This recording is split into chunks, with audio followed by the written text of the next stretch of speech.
Hey, and welcome back to Random American. It's been so long that even I forgot. So today we're going into something weird, saddle review. Starts about a year and a half ago. I was getting back into horses, and I had a Circle Y, but the wife was getting interested. So I did what you do, and I gave the wife my Circle Y saddle, and then it gave me the opportunity to get the exact saddle that I was wanting. And it came down to a few factors. So I wanted something that was way out of my, skill range, because I'm not a horseman, I'm not a cowboy. I just play one very poorly on YouTube now. So there's that.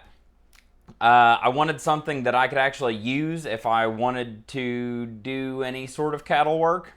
Not likely, but here we are. My philosophy growing up from my dad was that cowboys had real saddles, and that's the only thing you should ride in, for better or worse. Mostly I'm going to trail ride, but I got a ranch work saddle anyway. The saddle that I got is a Corriente, which is made in Mexico, but they use real leather. They use real wool felt or real wool padding on it if you upgrade to that, which I did. They use actual wooden trees covered in rawhide. I mean, they are honest to God ranch saddles. They're just not $6,000 made in the US.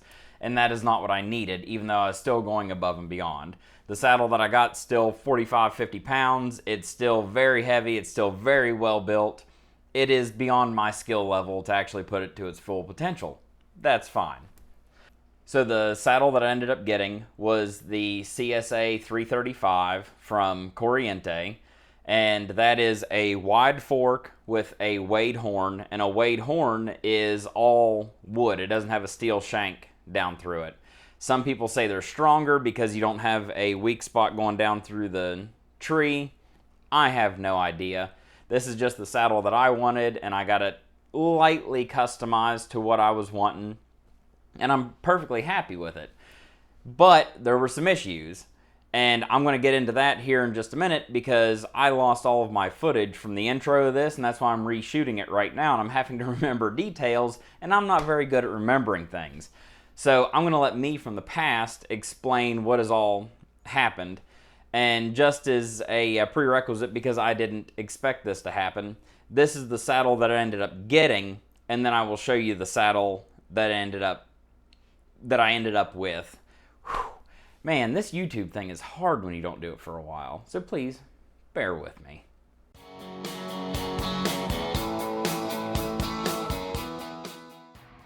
Okay, so I guess this is an update. It is now September 24th, and good news. A replacement saddle is here. So, first, let's go ahead and just make sure it's the right one. And it is! Haha! That is a wade horn, or at least they claim it's a wade horn. I can't tear it apart to find out. I'm going to take their word for it, and I'm pretty happy with this. So let's back up to this being the wrong, or what I had was the wrong saddle, right? The leather on the other saddle was the correct leather. It had the correct stitching, or the correct tooling. It had the correct cantle on it. It had everything right but the horn. So I got a hold of them, and after talking to a couple of people, I was just going to accept, hey, because they offered this, hey, a breast collar, and everything's fine, because I would like a breast collar. But after talking to a couple of people, they're like, no, you paid the money for what you wanted, just go ahead and get it, that's going to bug you. They're right. So here's how it went. As far as you saw a second or two ago, I sent them an email that night saying, hey, this is what's going on, this is the problem, this is what I paid for, and that's not what I got. So I'm going to put everything in their time. So they open up at 8 o'clock. At 8:02, I had an email. Of course, I was at work. It was 10 o'clock in the morning here. At 8:02, I had an email saying, hey, send us pictures. What's wrong? We're going to fix it. And, of course, I was working. So at 8:14 their time, apparently, I didn't email back fast enough. So Kelly, really nice girl at Corriente, called me, said, hey, saw your email. Honestly, I don't give a damn about pictures. If you want, we can do one of two things. I can either send you something like a breast collar or upgraded stirrups or whatever. Or, if it's a deal breaker for you, go ahead and send that saddle back to us. We'll have a rush order on yours right away. And I said, well, if you guys would have been open... Hi, Ashcat. If you guys would have been open at 8 o'clock last night, I probably 100% would have taken the breast collar. But after talking to a couple of people, I would really like the saddle that I'm supposed to have. And she said, absolutely no problem. I'm sending you a UPS return label right now. While I was still on the phone with her, I had a UPS return label in my email. And she said, all you have to do, put the horn cover back on it, put it back in the box, make sure the old label isn't there, set it out on your front porch, and they'll come and pick it up. And that's exactly what happened. So from the time that phone call was made until I received this saddle, it took them 1 week to ship it, or to get it here, UPS, because UPS sucks in my area. It took like 21 days. It took 3 weeks. So in like 2 weeks, they had the saddle done and shipped to me. And it took almost that much time for the other saddle to get back to them. So honestly, I'm pretty damn impressed with them. I know their stuff, like I said, is made in Mexico. I'm not at the level of riding to where I need a custom-made $6,000 saddle. This is made with real leather. I'm perfectly happy with that. The oiling on this one is a little bit better than the other one. The seat seems a little bit wider, but it could be from where it was sitting in the box and has splayed out a little. But overall, the quality is very consistent. The saddle strings are nice. The back cinch, everything is nice. The stitching's really nice on this one. It's exactly the saddle that I ordered. So there's only a few things left to do to it. First, we're gonna oil the hell out of this thing. And I mean, not a little, it's gonna be a lot. I have 2 quarts of neat's foot oil. Might not need it all, but I wasn't going to take any risks. So I'm going to go ahead and oil this, and the next time you see it, we'll be actually fitting it on horses, see how it fits on a horse. Then you might see me get bucked off of a horse, because he's not really broke, and we're going to go from there. I have a couple of horses we can try it on, from overly fat to kind of built normal to narrow high withered. We're gonna see not all of it, but at least more than a sample size of one.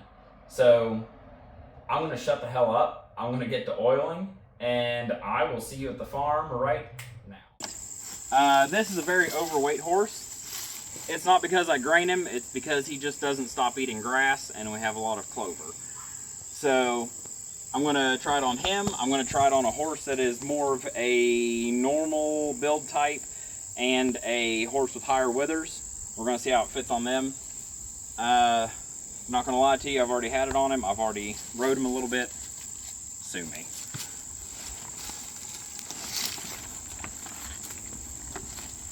Ready, buddy? He does not much care for this. He's also not very well broke. So, you have that. Ooh. There we go.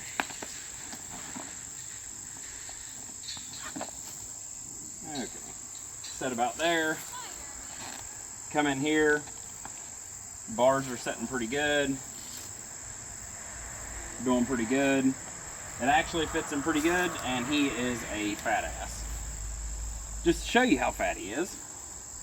Well, let me get my back cinch, and I'll show you.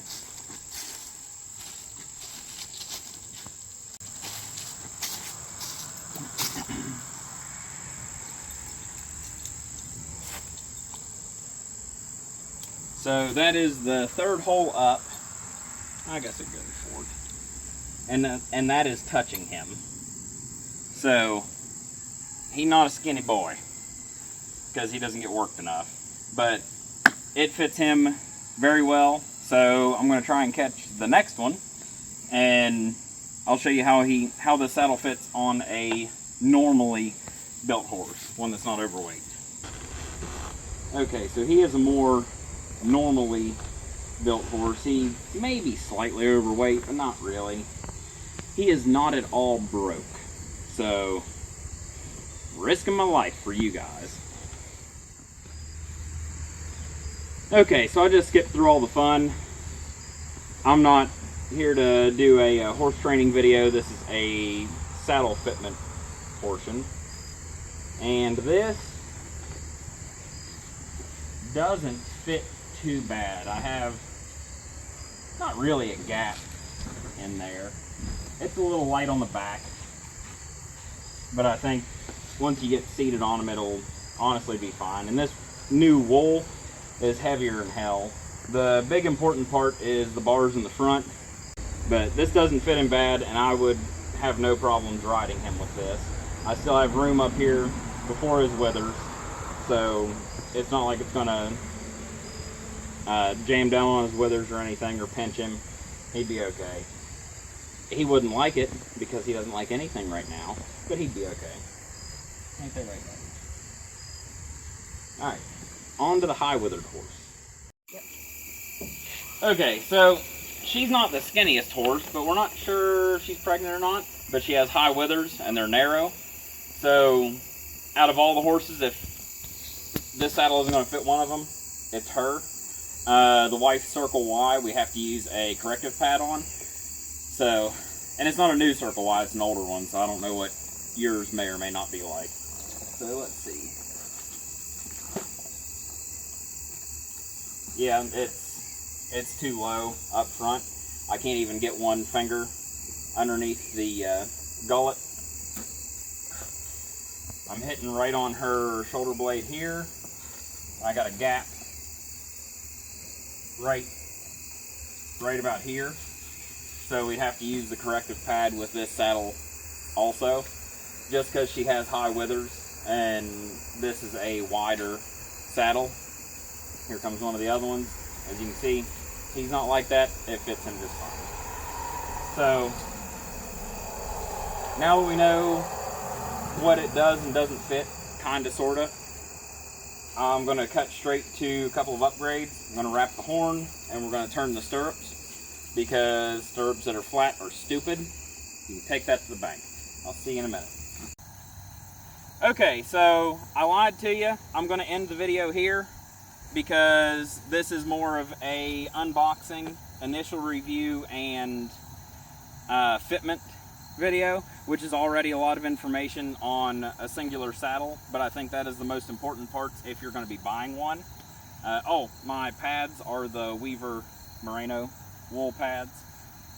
Anyway, I'm going to go ahead and end the video here. I'm going to do a part 2 where I turn my stirrups, because he's not quite broke either. I don't really have a horse that's fully broke except for the wife's horse. So I need to be able to get my feet in the stirrups quickly, and since I'm pretending to be a cowboy, I'm going to wrap the horn. So that'll be in part 2, and I hope at least one person, probably Kevin because he's here, is going to watch it. So I appreciate you guys coming, and he's just doing what he wants. I know, buddy, you'll get treats in a minute.